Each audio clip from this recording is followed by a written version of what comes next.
మహాభారత కాలంలో చాలా శక్తివంతమైన ఆయుధాలుండేవి. వాటిలో 4 గురించి ఇప్పుడు మనం తెలుసుకునే అస్త్రాలు ఏవైతే ఇప్పటికీ భూమిపై ఉన్నాయి. వాటిలో మొదటిది కర్ణుడి కవచకుండలాలు. కర్ణుడి దగ్గర ఈ కవచకుండలాలున్నంత వరకు తనను మహాభారత యుద్ధంలో ఎవరూ ఓడించలేరన్న విషయం శ్రీకృష్ణుడికి బాగా తెలుసు. అందుకని శ్రీకృష్ణుడి మాట విని ఇంద్రుడు ఒక ముసలి బ్రాహ్మణుడి వేషంలో వచ్చి కర్ణుడి దగ్గర నుండి కవచకుండలాలను దానంగా అడిగి తీసుకున్నారు. ఇలా చేయడానికి గల కారణం అర్జునుడు ఇంద్రుడి పుత్రుడు గనుక తనను రక్షించాలన్న ఉద్దేశంతోనే ఇలా చేశారు.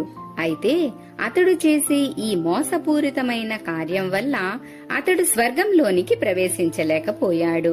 అందుకని ఆ కవచకుండలాలను పూరికి దగ్గరలో ఉన్న కోణర్ గుడికి దగ్గరలో దాచి